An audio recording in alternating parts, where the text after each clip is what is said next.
ఐటీలో గంజాయి దొరికిన ఘటనపై విచారణకు ఆదేశం. క్యాంపస్ సమస్యలపై తల్లిదండ్రులు ఫిర్యాదంటూ విద్యాలయాల్లో గంజాయి ఆనవాళ్లు లేకుండా చేస్తామని విద్యాశాఖ మంత్రి లోకేష్ హామీ ఇచ్చారు.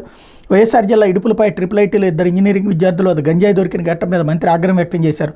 సమగ్ర విచారణ చేపట్టి బాధ్యులపై కఠిన చర్యలు తీసుకోవాల్సిందిగా ఉన్నతాధికారులను ఆదేశించారు. గంజాయి డ్రగ్స్ రక్కసని రాష్ట్రం నుంచి తరిమి కొట్టడమే ప్రభుత్వ లక్ష్యమని స్పష్టం చేశారు. ఇడుపులపై ఐటీ క్యాంపస్లో నెలకొన్న సమస్యలు, విచ్చలవిడిగా గంజాయి లభ్యమవడం మీద విద్యార్థుల తల్లిదండ్రులు బుధవారం ఉండవల్లిలో మంత్రి లోకేష్ను కలిసిన సందర్భంగా ఈ ఆదేశాలు ఇచ్చారన్నట్టు వార్తని హైలైట్ చేశారు.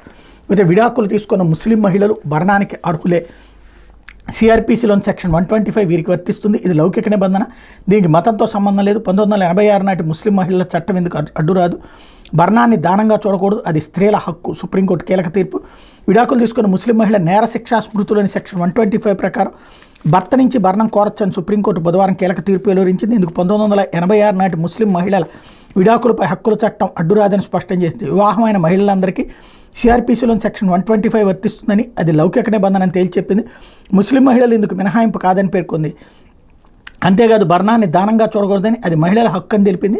తన భార్యకు భరణం చెల్లించాలంటూ కుటుంబ కోర్టు జారీ చేసిన ఆదేశాల్లో జోక్యం చేసుకోవడానికి తెలంగాణ హైకోర్టు నిరాకరించడానికి సవాల్ చేస్తూ మహమ్మద్ అబ్దుల్ సమద్ వేసిన పిటిషన్ను కొట్టివేస్తూ న్యాయమూర్తులు justice B V Nagarathna, justice Augustine George మనీ ధర్మాసనం బుధవారం 99 పేజీల తీర్పును వెలువరించింది. ముస్లిం చట్టం కింద వివాహం చేసుకున్నా లేదా విడాకులు తీసుకున్న మహిళలకు సిఆర్పిసిలోని సెక్షన్ 125, ముస్లిం మహిళల చట్టం 1986 వర్తిస్తాయి.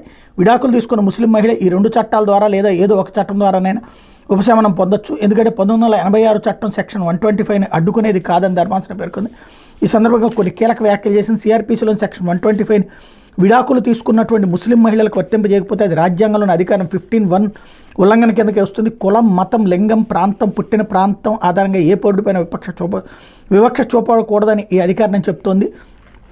ముస్లిం మహిళలు తక్షణం ట్రిపుల్ తలాక్ లాంటి అక్రమ పద్ధతుల్లో విడాకులు తీసుకున్న సెక్షన్ 125 కింద భరణం కోరే హక్కు ఉంటుంది.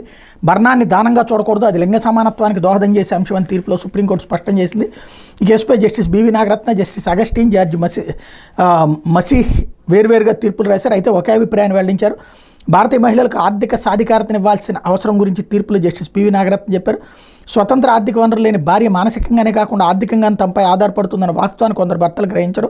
ఓ గృహిణిగా మహిళ ప్రేమ, ఆప్యాయత తప్ప మరే ప్రతిఫలాన్ని ఆశించకుండా కుటుంబం కోసం పనిచేస్తుంది. భర్త తన కుటుంబం నుంచి కాస్త గౌరవాన్ని, భరోసాని మాత్రమే కోరుకుంటుంది. ఆ మాత్రం కూడా చాలా కుటుంబాల్లో మహిళలకు లభించడం లేదు. భార్యకు ఆర్థిక సాధికారత కల్పించాలి. ఇంటి ఖర్చులకే కాదు, వ్యక్తిగత ఖర్చులకు ఆర్థిక వనరులు అందించాలి. కనీసం ఉమ్మడి బ్యాంక్ ఖాతా లేదా ఏటీఎం కార్డును ఆమెకు అందుబాటులో ఉంచాలని పేర్కొన్నారు. కేసు నేపథ్యం ఏంటంటే తనకు విడాకులు ఇచ్చిన మాజీ భర్త అబ్దుల్ సమద్ నుంచి సిఆర్పి సెక్షన్ 125 కింద భరణం పెంచాల్సిన కోరుతూ తెలంగాణకు చెందిన ముస్లిం మహిళ కోర్టును ఆశ్రయించారు. ఆమెకు నెలకు 20,000 చెల్లించాలని కుటుంబ న్యాయస్థానం మధ్యంతర ఉత్తర్వులు జారీ చేసింది. 1986 చట్టం ప్రకారం 2017లో విడాకులు తీసుకున్న తర్వాత తనకు సిఆర్పిసి సెక్షన్ 125 కింద భరణం చెల్లించాలని ఆదేశించడం చట్టవిరుద్ధం అంటూ సమద్ ఆ ఉత్తర్వులను తెలంగాణ హైకోర్టులో సవాల్ చేశారు. ఇందులో జోక్యం చేసుకోవడానికి హైకోర్టు నిరాకరించింది. అయితే భరణం మొత్తాన్ని 10,000కు తగ్గించింది. కేసు విచారణ 6 నెలల్లో పూర్తి చేయాలని కుటుంబ కోర్టును ఆదేశిస్తూ 2023 డిసెంబర్ 13 ఉత్తర్వులు వెలువరించింది. వీటిని సవాల్ చేస్తూ సమద్ దాఖలు చేసిన అప్పీల్ ఇప్పుడు సుప్రీంకోర్టు కొట్టేసింది అన్నటువంటి వార్తని ప్రధానంగా హైలైట్ చేశారు. షాబానో కేసు